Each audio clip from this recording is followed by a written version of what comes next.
Knox Hale stripped off his blood-stained scrubs and tossed them into the laundry bin.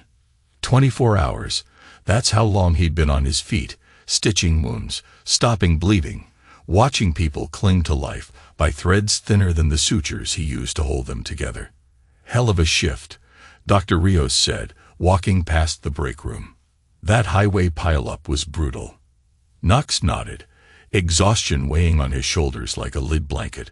3 fatalities. 2 kids who'd make it home to their parents. 1 grandmother who wouldn't. Numbers.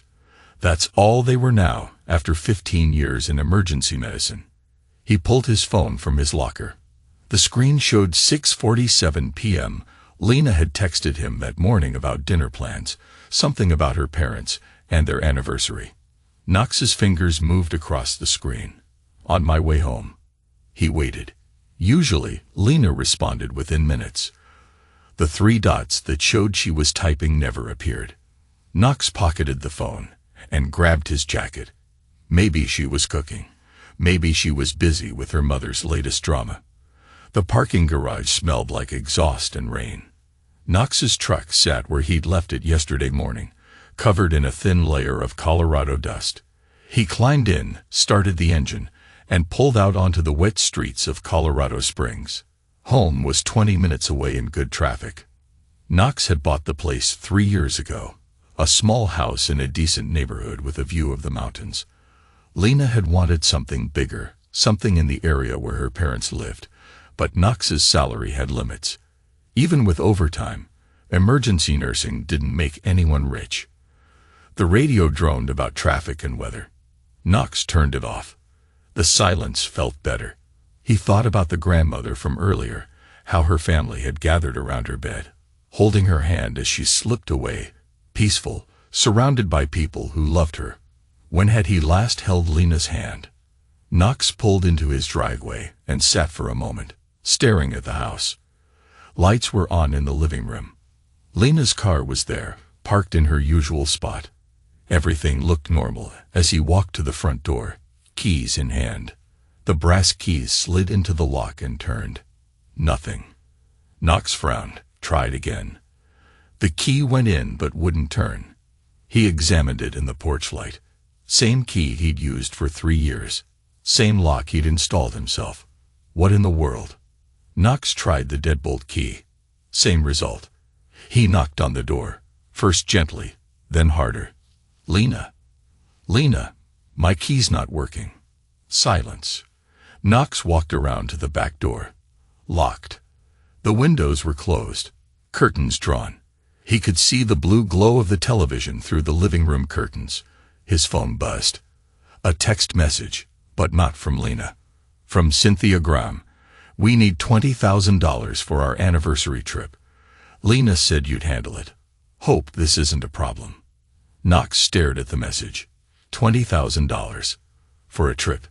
He made decent money, but $20,000 wasn't pocket change. And why was Cynthia texting him about it instead of Lena? Knox called Lena's number. It went straight to voicemail. Lena, it's me. My key doesn't work. Call me back. He walked back to the front door and knocked again, harder this time. Lena, I know you're in there. What's going on? A neighbor's dog started barking. Knox looked around, suddenly aware that he was standing on his own doorstep like a stranger, like someone who didn't belong. Knox sat in his truck, watching the house. The porch light was on. The living room light was on. The upstairs bathroom light came on at 8:30, then went off 20 minutes later. Normal bedtime routine. His phone sat silent on the dashboard. 8 o'clock.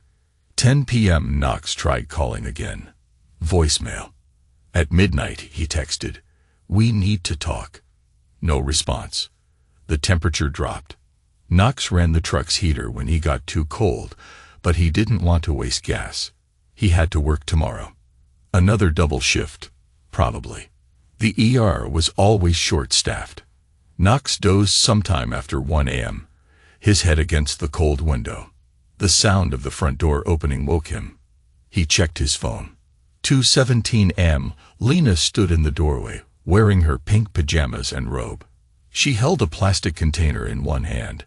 Knox got out of the truck, his joints stiff from sleeping in the cramped space. She walked halfway down the path and stopped. Knox approached slowly, like he was dealing with a trauma patient who might bolt. "Lena." She held out the container. Knox looked down at it. Leftover Chinese food from the place she liked. The container was cold, like it had been sitting in the refrigerator for days. A yellow sticky note was attached to the lid. The dinner. Knox took the container. Lena turned and walked back toward the house. "Wait," Knox said. "What's going on? Why won't my key work?" Lena stopped at the door, but didn't turn around. "Lena, talk to me. We're married. We live here together. You can't just..." The door closed. Knox heard the deadbolt slide into place. He stood there holding the cold container of leftover food. The sticky note fluttered in the wind. Knox walked back to his truck, set the container on the passenger seat, and climbed in. The food smelled like stale soy sauce and defeat. Knox didn't sleep. At 7 a.m., he drove to the bank, where he and Lena had their joint checking account. The same account where his paychecks were deposited. The same account Lena used to pay for her shopping trips and spa days. "I need to make some changes to this account," Knox told the teller. "What kind of changes, Mr. Hale?" "Close it. Transfer everything to a new individual account." The teller, a young woman with kind eyes, looked concerned. "Is everything all right? You and Mrs. Hale have had this account for quite a while." "Everything's fine," Knox said. "I just need to make some changes." The balance was $4,847.32. Not much, but it was his money. Every dollar came from his work, his overtime, his expertise, keeping people alive when their bodies wanted to give up. Knox transferred the full amount to a new account in his name only. He left exactly $0.01 in the joint account. Next stop, the phone company. Knox paid the bill and removed Lena from the plan. Her phone would stop working by the end of the day. Then the utility companies. Electric, gas, water, trash. All in his name. All canceled effective immediately. Last was the landlord. Knox had insisted on signing the lease himself 3 years ago. Lena had wanted her father to co-sign, but Knox had his pride. He'd never asked anyone for anything, and he wasn't starting then. "I'm exercising the 30-day termination clause," Knox told Mr. Higgins over the phone. "But Knox, is everything okay? You've been a great tenant. Everything's fine. I just need to make a change." "Well, if you're sure, I'll need you to come by and sign some paperwork." Knox drove back to the house one last time. His truck looked out of place in the driveway now, like a repo man's vehicle. He used his garage door opener. It still worked, and parked inside. Knox packed methodically. Clothes, books, his collection of medical journals, the coffee maker Lena never used because she preferred the expensive machine her parents had bought her. His shaving kit, his tools, the silly ceramic mug Zia had given him for Christmas 3 years ago. Everything fit in the truck easily. Knox had never owned much. Growing up in foster care taught him not to get attached to things. He was loading the last box when his phone buzzed. A message from Lena. "Where are you? You can't just leave." Knox read the message twice. Then he typed back, "It doesn't work. Remember." He hit send, got in his truck, and drove away. Zia Harmon lived in a small apartment near the hospital. The place was a mess of computer equipment, empty energy drink cans, and pizza boxes. But it had a pull-out couch, and Zia didn't ask questions. Knox had called him from the truck. "I need a place to crash for a few days." "What happened to the palace with the princess?" Zia asked, but he gave Knox the address without hesitation. Now Knox was stretched out on the couch, eating microwave pizza, while Zia played some video game involving zombies and automatic weapons. "So let me get this straight," Zia said, not taking his eyes off the screen. You come home from a 24-hour shift where you literally saved lives, and your own wife locks you out of your own house. That about sums it up, Knox replied. Zia paused the game and turned to face Knox. Dude, you realize this is insane, right? Like actually crazy person behavior. Knox nodded. I know. And her mother texts you asking for 20 grand. Like you're some kind of personal ATM. Yeah. And when you try to talk to Lena about it, she gives you leftover Chinese food and slams the door in your face. Pretty much. Zia shook his head. Man, that family was a whole cult. You were the supply, not the husband. Knox had suspected it for months. The way Cynthia talked about him. When she thought he couldn't hear, like his career in nursing was something embarrassing. The way Kellen made jokes about Knox's truck, his clothes, his education. The way Lena never defended him. What's your plan? Zia asked. Knox took a bite of pizza. Don't know yet. But that wasn't true. Knox was already thinking, already calculating. The foster system had taught him to survive. The ER had taught him to stay calm under pressure. And 15 years of marriage to Lena had taught him exactly how her family operated. They thought he was weak. They thought he would beg, cry, apologize for things he hadn't done. They thought wrong. 3 days later, Zia bounced into the apartment with a grin that meant trouble. I did something. Knox looked up from his book. What kind of something? Remember how I set up Lena's email account on her laptop last year? Fixed that virus she got from clicking on those shopping links. Yeah. Well, I might have kept access. For security purposes. Knox stared at him. You've been reading her email. Not reading. Just monitoring for your protection. Zia sat down at his computer. Want to see what your loving wife has been up to. Knox hesitated. Part of him didn't want to know, but another part, the part that had learned to expect the worst from people, needed to see. Show me. Zia's fingers flew across the keyboard. Hotel receipts. Lots of them. Always the same hotel. Always room service for 2. Always charged to her dad's credit card.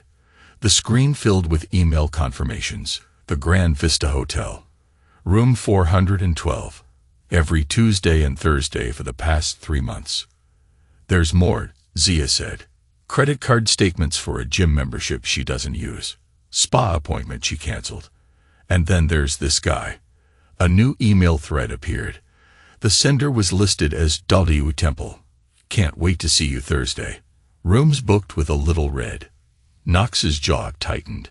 Guy's name is Weston Temple. Zia continued. Owns some gym downtown. Looks like a walking bicep with 3 child support cases pending. The emails went back months. Dozens of them. Some explicit. Some just planning meetings. All of them proving that Knox's marriage had been over long before his key stopped working. I'm going to copy all of this, Knox said. Already done. Screenshots. Printouts. The works. Zia handed him a flash drive. Everything's on here. Knox pocketed the drive. His hands were steady. His voice was calm. But inside, something cold and sharp was taking shape. Knox had $5,000 in his new bank account. Not much, but enough to get started. He found a vacant commercial space on the south side of town, a former auto repair shop with good bones and cheap rent. The owner, Mrs. Chun, showed him around. What kind of business? She asked. Medical training facility. First aid, trauma care, CPR certification. That kind of thing. She nodded approvingly. Good. Helpful. You do good work. You pay rent on time. We get along fine. Knox signed a 6-month lease that afternoon. The space needed work. Knox spent his days off cleaning, painting, setting up basic equipment. He used his savings carefully, buying used mannequins for CPR training, basic medical supplies, folding chairs. Word spread quickly through the hospital. Knox had a reputation. Steady hands, cool head, 15 years of saving lives. When nurses and EMTs heard he was starting a training center, They paid attention. "You teaching trauma response?" asked Jake, one of the paramedics. "My cert expires next month." "That's the plan. Sign me up. Your classes will actually be worth something." Knox started small. Basic CPR classes on weekends. First aid for office workers. Stop the bleed courses for teachers. $25 per person. Cash only. Meanwhile, Lena's world was falling apart. The utilities had been shut off the day after Knox left. The landlord had served her with eviction papers. Her phone had stopped working. Knox heard about it through Zia, who heard about it through the hospital gossip network. "She's staying with her parents," Zia reported. "Cynthia is telling everyone you abandoned them. Says you left poor Lena with nothing." Knox said nothing. Let them talk. Talk was all they had. Knox was restocking first aid supplies when someone knocked on the door of his training center. He looked up to see a woman with short brown hair and kind eyes. Knox Hale. He stood slowly. The face was familiar, older but recognizable. Ariana. She smiled. "I can't believe it's really you. I heard through the grapevine that you were starting something here." Knox had known Ari in the foster home. She was 2 years younger, smart and fierce, determined to make something of herself. They lost touch after aging out of the system. "I work with the county now," Ari said, looking around the space. "Social services. I specialize in helping men who are dealing with difficult domestic situations." Knox invited her to sit. They caught up. Her education, her work, his career, his marriage. When Knox got to the part about the locked door and the cold leftovers, Ari's expression hardened. "I've seen this pattern before," she said. "Financial abuse, emotional manipulation, isolation. They pushed you out slowly until you had no choice but to leave. I left because my key didn't work. You left because they made it impossible to stay." Ari leaned forward. "Knox, you don't need to burn their house down. Just own the land under it." Knox looked at her. "What do you mean?" "You said the lease was in your name. Utilities in your name. Bank account in your name. They threw you out of your own home. That's illegal. So you have rights. Legal rights. And more than that, you have evidence of what they've done to you." Ari stood up. "I know some lawyers who specialize in this kind of thing. Interested?"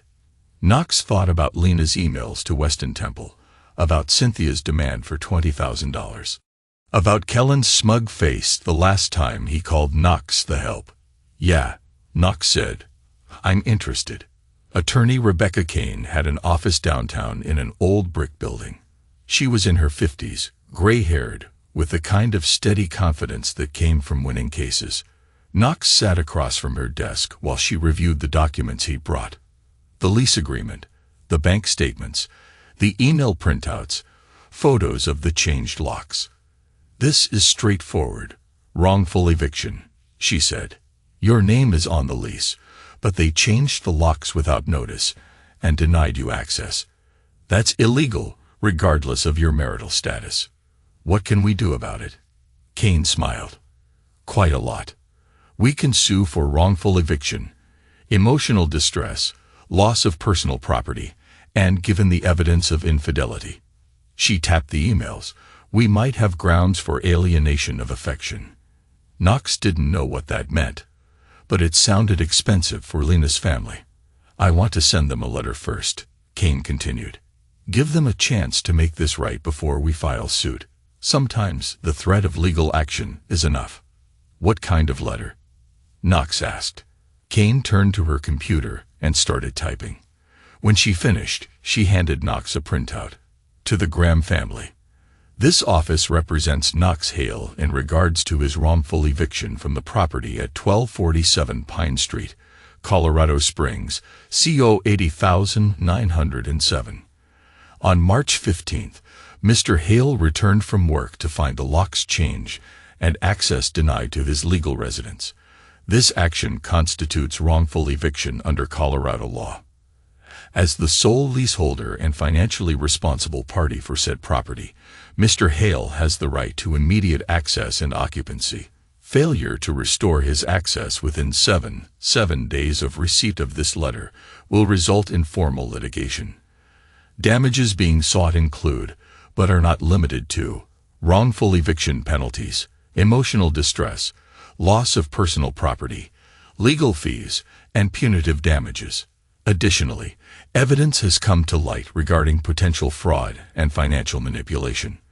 These matters will be addressed in subsequent legal action. We expect your full cooperation in resolving this matter. Sincerely, Rebecca Kane, Attorney at Law. Knox. Read it twice. How much will this cost? My consultation fee is $500. If we go to court, 30% of whatever we win.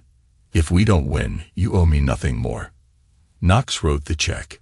Kane sealed the letter in an envelope and handed it to him. Want me to deliver this personally? Knox asked. Kane shook her head. Certified mail. Let the Postal Service do the work. More official that way. The Graham family received the letter on a Thursday. By Friday afternoon, Cynthia was on the warpath. Knox was teaching a CPR class when his phone started buzzing. He ignored it until the class ended. Then he checked his messages. 17 missed calls from Cynthia. 5 from Kellen. 3 from a number he didn't recognize. The voicemails were interesting. Cynthia. First message. Knox. What is this nonsense? Some lawyer sending us threatening letters. Call me immediately. Cynthia. Third message. You're being ridiculous. Lena made a mistake, but this legal stuff is unnecessary. We can work this out like adults. Cynthia. Seventh message. You ungrateful. The message cut off there. Kellen's messages were different. Colder, more calculating. Knox. This is Kellen. We need to talk. I think there's been a misunderstanding. Call me. Knox didn't call back. Saturday morning. Kellen showed up at the training center. Knox was setting up for a first aid class when he heard the knock. Kellen stood in the doorway, wearing his usual expensive suit and condescending smile. Nice place, Kellen said, looking around. Very modest. What do you want, Kellen? To talk. Man to man. About this situation with Lena. Knox crossed his arms. What situation is that? Come on, Knox. Don't be naive. Marriages have problems. People work through them. But this legal action, it's beneath you. Is it? Kellen stepped inside, uninvited. Let's be practical. You want back in the house. Fine. Lena will give you a key. You want an apology. She'll apologize. But drop this lawsuit. Knox stared at him. You think this is about getting back together? Isn't it? No, Kellen. This is about what you people did to me. What you thought you could get away with. Kellen's friendly facade cracked. Listen, nurse. You're playing with people who have resources. Real resources. Lawyers who cost more than you make in a year. You wouldn't go that route. I already have a lawyer. Some storefront attorney who takes cases for spare change. Please. Kellen pulled out his phone. I'm calling my lawyer right now. We'll bury you in paperwork and legal fees until you give up. Knox walked to the door and held it open. Get out. You're making a mistake. I made lots of mistakes. Marrying your daughter was one of them.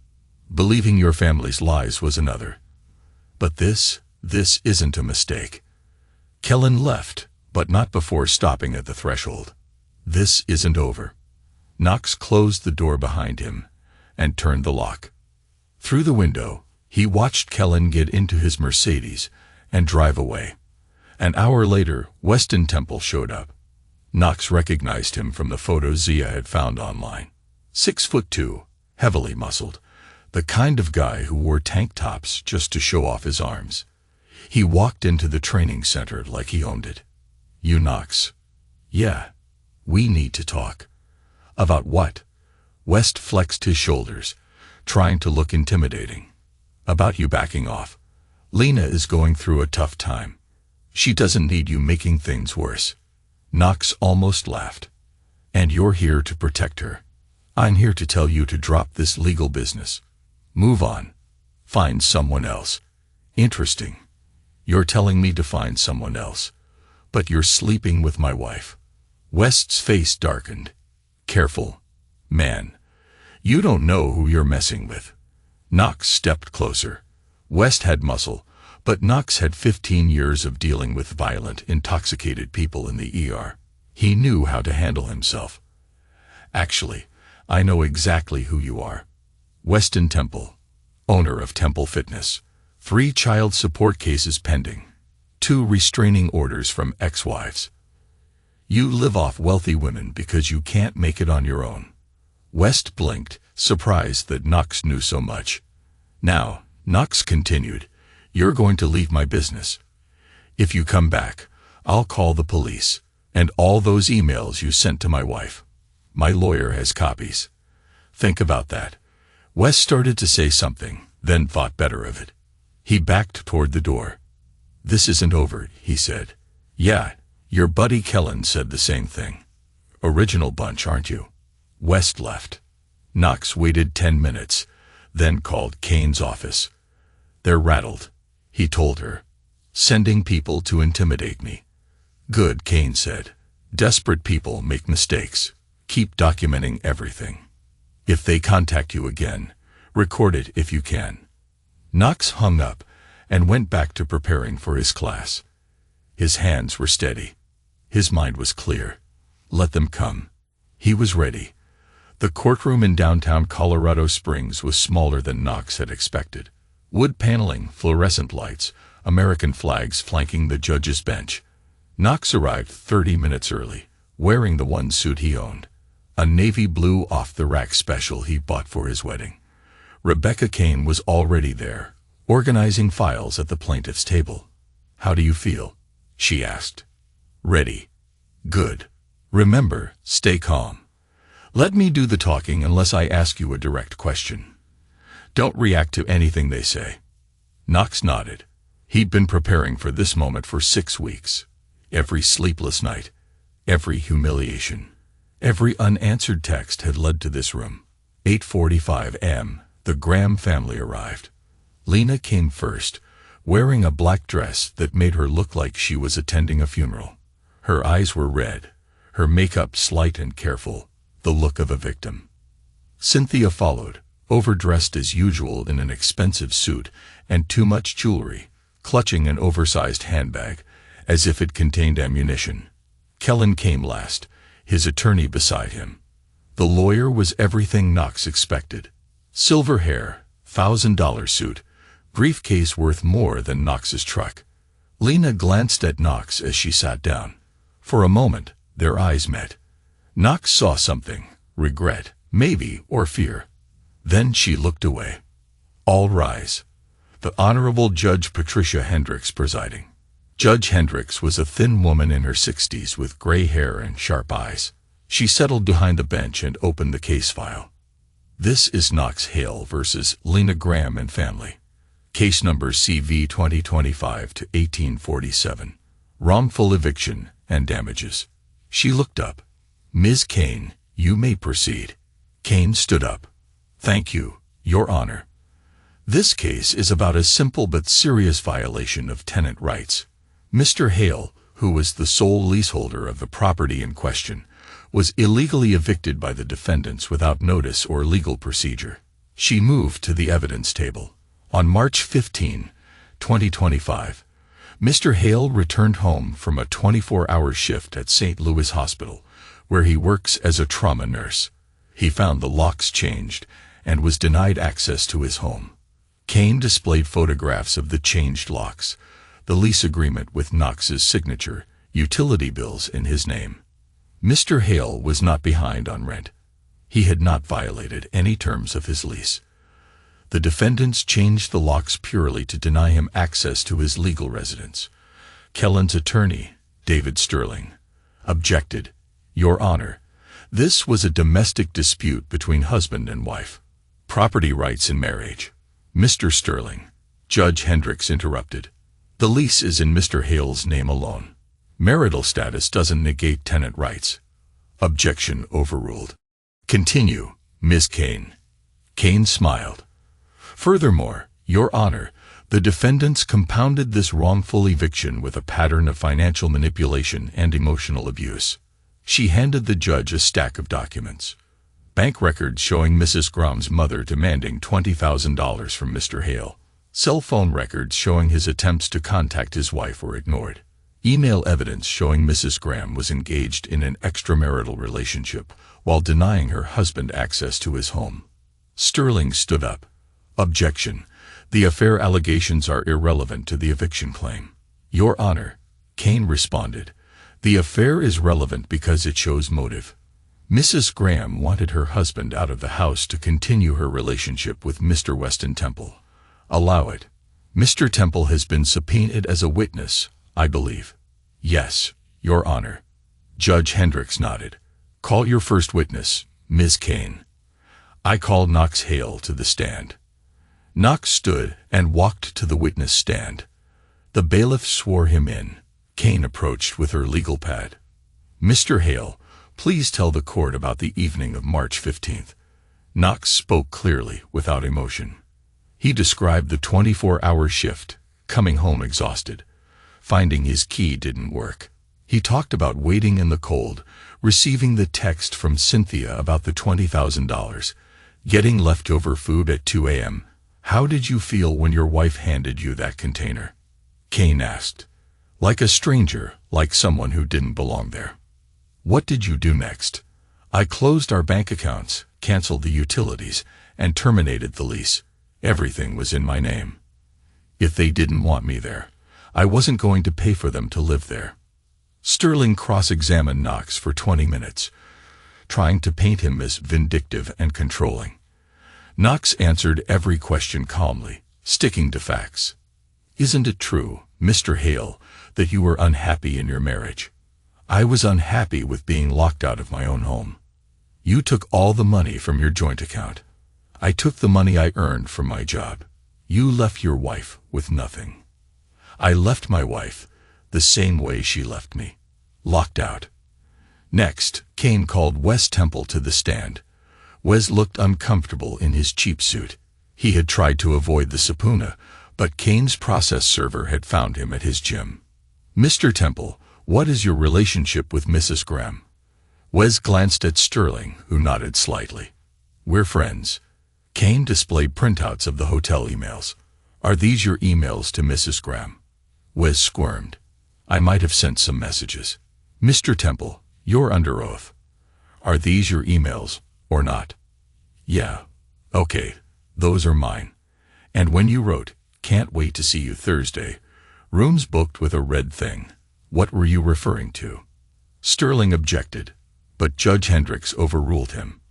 We were seeing each other while she was married to Mr. Hale. Yes. And these hotel visits began when? I don't remember exactly. Kane showed him a calendar. According to the hotel records, your first visit was January 8, 3 months before Mr. Hale was evicted. Is that correct? If you say so. Kane was done with him.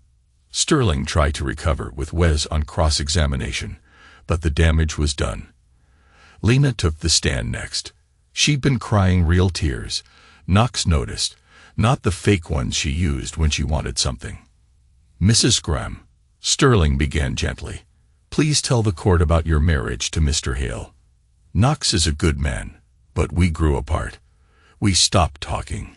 I felt lonely.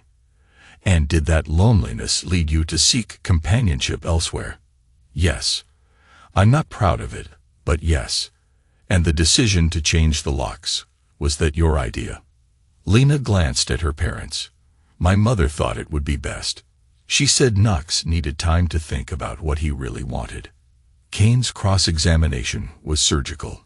Mrs. Graham, on March 15, when your husband came home from a 24-hour shift at the hospital, did you speak to him? No. Did you explain why his key didn't work? No. Did you let him inside his own home? No. But you did give him leftover Chinese food at 2 a.m. Lena's voice was barely a whisper. Yes. And during the 3 months you were meeting Mr. Temple at hotels, did you tell your husband about the affair? No. Did you ask for a divorce? No. You just changed the locks and hoped he would disappear. It wasn't like that. What was it like, Mrs. Graham? Lena started crying harder. I don't know. I was confused. I made mistakes. Judge Hendricks called a 15-minute recess. Knox stepped outside the courtroom and called Zia. How's it going? Zia asked. Better than expected. Wes folded like a house of cards. Lena's falling apart on the stand. And her parents. They haven't testified yet, but they're looking worried. Good. Hey, Knox. Whatever happens, I'm proud of you. You're handling this like a champion. Knox smiled. Thanks. I'd better get back in there. The afternoon session focused on damages. Kane called character witnesses, Knox's supervisor at the hospital, colleagues who testified to his professionalism and reliability. She presented evidence of Knox's emotional distress, his forced relocation, the costs of starting over. Sterling tried to argue that Knox's actions were vindictive, that he had overreacted to a marital problem. But the evidence was overwhelming. Judge Hendricks asked both sides for closing arguments. Kane was brilliant. She summarized the case clearly. Knox had been illegally evicted from his own home, betrayed by his wife, manipulated by her family. He was entitled to justice. Sterling did his best, arguing that emotions had run high, that both sides had made mistakes. But he had little to work with. Judge Hendricks retired to her chambers.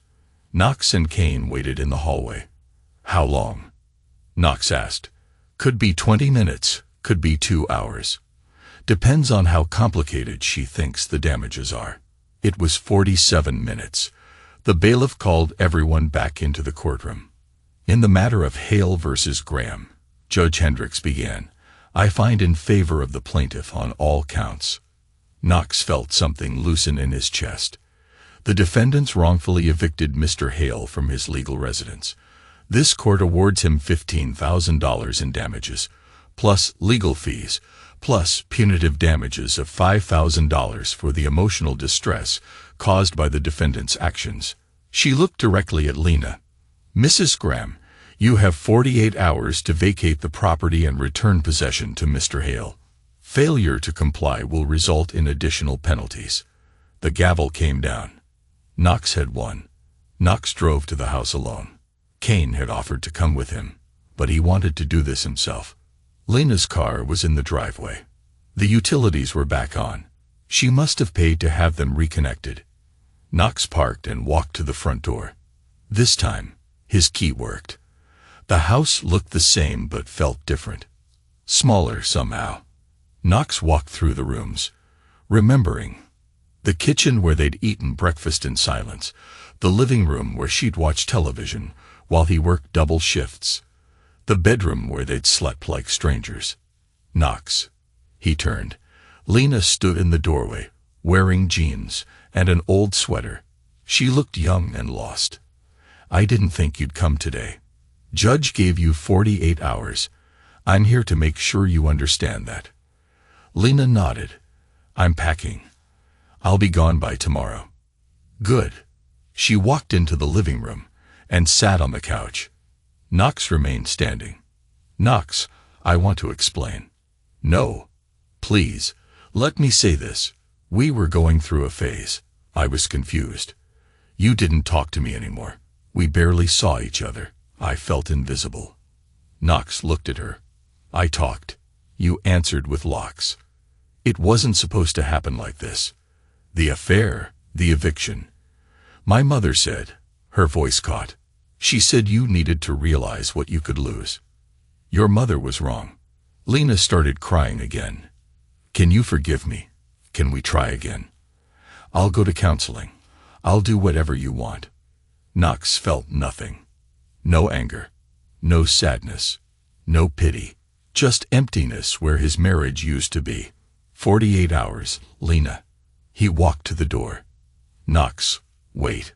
I loved you. Maybe I didn't show it, but I did love you. Knox stopped, but didn't turn around.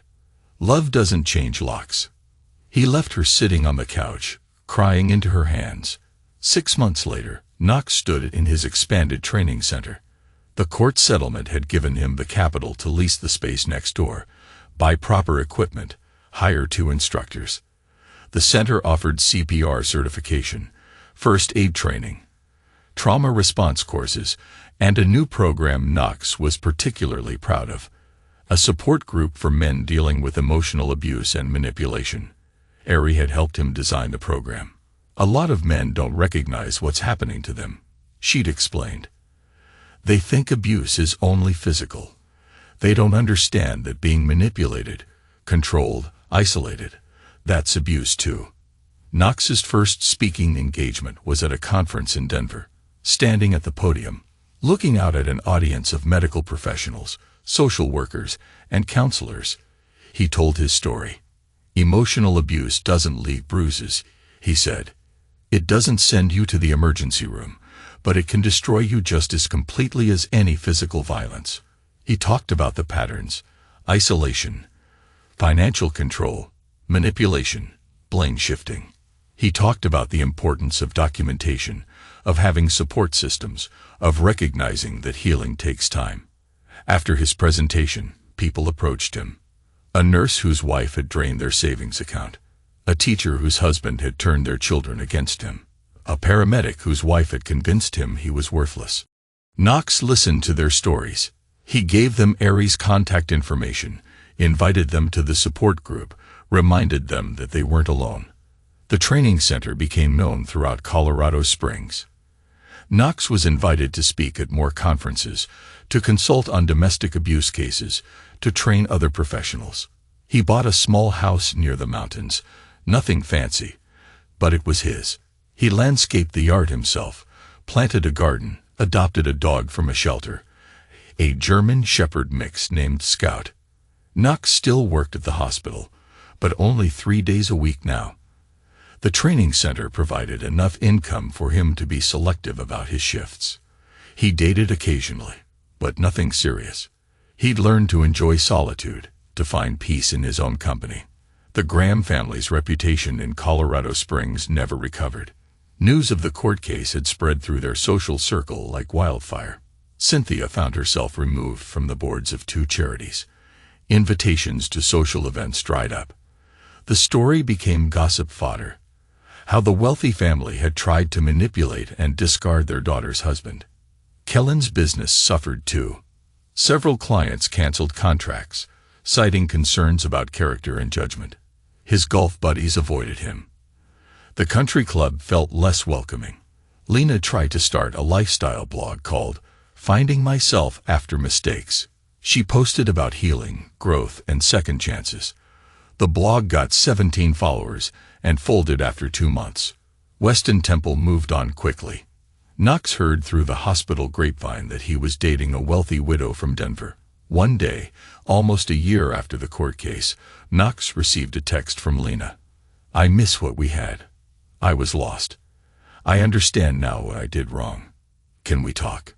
Knox read the message twice. Then he blocked her number. He never heard from the Graham family again. Knox stood outside his training center in the early morning light. Spring had come to Colorado Springs. The mountains were green. The air was clean, and Scout was sniffing around the small garden Knox had planted in front of the building. Zia walked out carrying 2 cups of coffee. "Another successful class last night," Zia said, handing Knox a cup. "That group is really responding to the program." Knox nodded. The men's support group had grown to 12 regular members. They met every Thursday evening, sharing stories, supporting each other, learning to rebuild their lives. "You did it," Zia continued, grinning. "Cold, clean, and total." Knox sipped his coffee. It was never about revenge. It was about no longer explaining myself to people who never listened. They stood in comfortable silence, watching the sunrise paint the mountains gold. Scout barked at a squirrel and chased it around the building. Knox's phone buzzed. A text from one of his former students. "Used your trauma training yesterday. Saved a guy's life in a car accident. Thank you for teaching us to be ready." Knox smiled and put the phone away. This was better than revenge. This was purpose. The key no longer turned in the lock of his old life. Knox had built new doors, new locks, new keys, and this time, only he decided who got in.